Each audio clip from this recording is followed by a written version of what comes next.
ஆபிரகாமின் நாட்களில் உண்டான பஞ்சத்தை அல்லாமல் பின்னும் ஒரு பஞ்சம் தேசத்தில் உண்டாயிற்று. அப்பொழுது ஈசாக்கு பெலிஸ்தருக்கு ராஜாவாகிய அபிமெலேக்கினிடத்தில் கேராருக்கு போனான். ஆதியாகமம் 26:1. கர்த்தர் அவனுக்கு தரிசனமாகி, நீ எகிப்துக்கு போகாமல் நான் உனக்குச் சொல்லும் தேசத்திலே குடியிரு. ஆதியாகமம் 26:2. இந்த தேசத்திலே வாசம் பண்ணு. நான் உன்னோடே கூட இருந்து உன்னை ஆசீர்வதிப்பேன். நான் உனக்கும் உன் சந்ததிக்கும் இந்த தேசங்கள் யாவையும் தந்து உன் தகப்பனாகிய ஆபிரகாமுக்கு நான் இட்ட ஆணையை நிறைவேற்றுவேன். ஆதியாகமம் 26:3. ஆபிரகாம் என் சொல்லுக்கு கீழ்ப்படிந்து என் விதிகளையும் என் கற்பனைகளையும் என் நியமங்களையும் என் பிரமாணங்களையும் கைக்கொண்டபடியினால். ஆதியாகமம் 26:4. நான் உன் சந்ததியை வானத்தின் நட்சத்திரங்களைப் போல பெருக பண்ணி உன் சந்ததிக்கு இந்த தேசங்கள் யாவையும் தருவேன். உன் சந்ததிக்குள் பூமியிலுள்ள சகல ஜாதிகளும் ஆசீர்வதிக்கப்படும் என்றார். ஆதியாகமம் 26:5. ஈசாக்கு கேராரிலே குடியிருந்தான். ஆதியாகமம் 26:6. அவ்விடத்து மனிதர்கள் அவன் மனைவியை குறித்து விசாரித்தபோது இவள் என் சகோதரி என்றான். ரெபெக்காள் பார்வைக்கு அழகுள்ளவளானபடியால் அவ்விடத்து மனிதர்கள் அவள் நிமித்தம் தன்னை கொல்லுவார்கள் என்று எண்ணி அவளை தன் மனைவி என்று சொல்ல பயந்தான். ஆதியாகமம் 26:7. அவன் அங்கே நெடுநாள் தங்கியிருக்கையில் பெலிஸ்தருக்கு ராஜாவாகிய அபிமெலேக்கு ஜன்னல் வழியாய் பார்க்கும்போது ஈசாக்கு தன் மனைவியாகிய ரெபெக்காளோடே விளையாடிக் கொண்டிருக்கிறதை கண்டான். ஆதியாகமம் 26:8.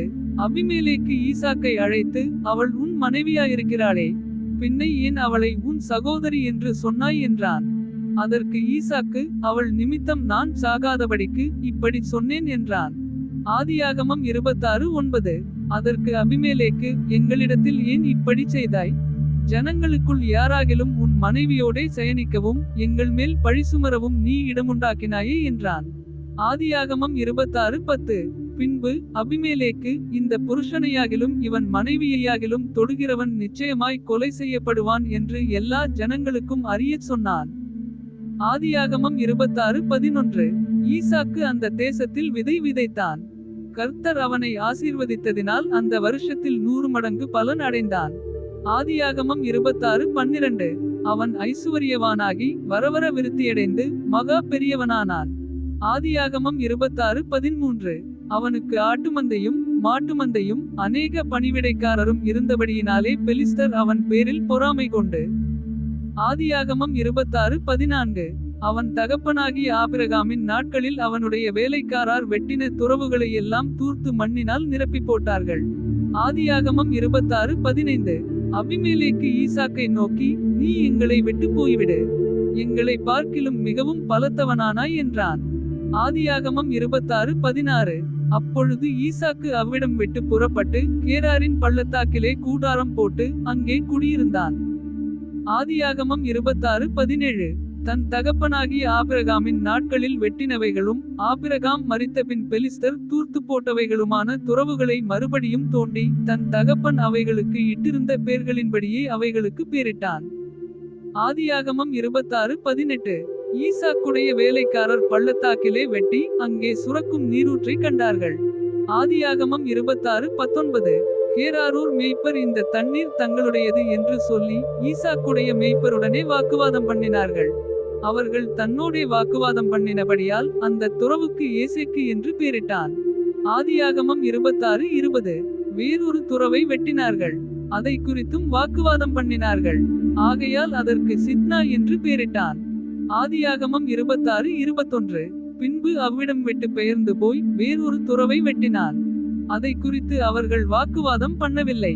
அப்பொழுது அவன், நாம் தேசத்தில் பலுகும்படிக்கு இப்பொழுது கர்த்தர் நமக்கு இடம் உண்டாக்கினார் என்று சொல்லி அதற்கு ரெகோபோத் என்று பேரிட்டான். ஆதியாகமம் 26:22. அங்கே இருந்து பெயர்செபாவுக்கு போனான். ஆதியாகமம் 26:23. அன்று ராத்திரியிலே கர்த்தர் அவனுக்கு தரிசனமாகி, நான் உன் தகப்பனாகிய ஆபிரகாமுடைய தேவன், பயப்படாதே, நான் உன்னோடே கூட இருந்து என் ஊழியக்காரனாகிய ஆபிரகாமி நிமித்தம் உன்னை ஆசீர்வதித்து உன் சந்ததியை பெருக பண்ணுவேன் என்றார். ஆதியாகமம் 26:24. அங்கே அவன் ஒரு பலிபீடத்தை கட்டி கர்த்தருடைய நாமத்தை தொழுது கொண்டு அங்கே தன் கூடாரத்தை போட்டான். அவ்விடத்தில் ஈசாக்கின் வேலைக்காரர் ஒரு துறவை வெட்டினார்கள். ஆதியாகமம் 26:25. அபிமெலேக்கும் அவன் சிநேகிதனாகிய அகுசாத்தும் அவன் சேனாபதியாகிய பிகோலும் கேராரிலிருந்து அவனிடத்துக்கு வந்தார்கள். ஆதியாகமம் 26:26. அப்பொழுது ஈசாக்கு அவர்களை நோக்கி, ஏன் என்னிடத்தில் வந்தீர்கள்? நீங்கள் என்னை பகைத்து என்னை உங்களிடத்தில் இராதபடிக்கு துரத்தி விட்டீர்களே என்றான். ஆதியாகமம் 26:27. அதற்கு அவர்கள், நிச்சயமாய் கர்த்தர் உம்மோடே கூட இருக்கிறார் என்று கண்டோம். ஆகையால் எங்களுக்கும் உமக்கும் ஒரு ஆணை ஏற்பாடு உண்டாக வேண்டும் என்று நாங்கள் நிர்ணயம் பண்ணினோம். ஆதியாகமம் 26:28. நாங்கள் உம்மை தொடாமல் நன்மையை உமக்குச் செய்து உம்மை சமாதானத்தோடே அனுப்பிவிட்டது போல நீரும் எங்களுக்கு தீங்கு செய்யாதபடிக்கு உம்மோடே உடன்படிக்கை பண்ணிக்கொள்ள வந்தோம். நீர் கர்த்தரால் ஆசீர்வதிக்கப்பட்டவராமே என்றார்கள். ஆதியாகமம் 26:29. அவன் அவர்களுக்கு விருந்து பண்ணினான், அவர்கள் புசித்து குடித்தார்கள். ஆதியாகமம் 26:30. அதிகாலையில் எழுந்து ஒருவருக்கொருவர் ஆணையிட்டுக் கொண்டார்கள். பின்பு ஈசாக்கு அவர்களை அனுப்பிவிட்டான். அவர்கள் அவனிடத்திலிருந்து சமாதானத்தோடே போய்விட்டார்கள்.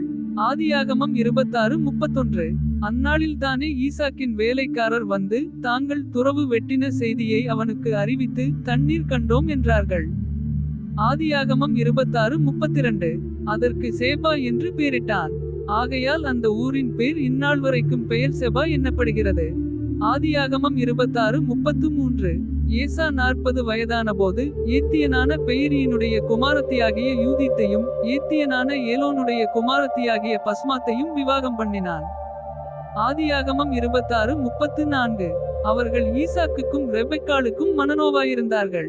ஆதியாகமம் 26:35.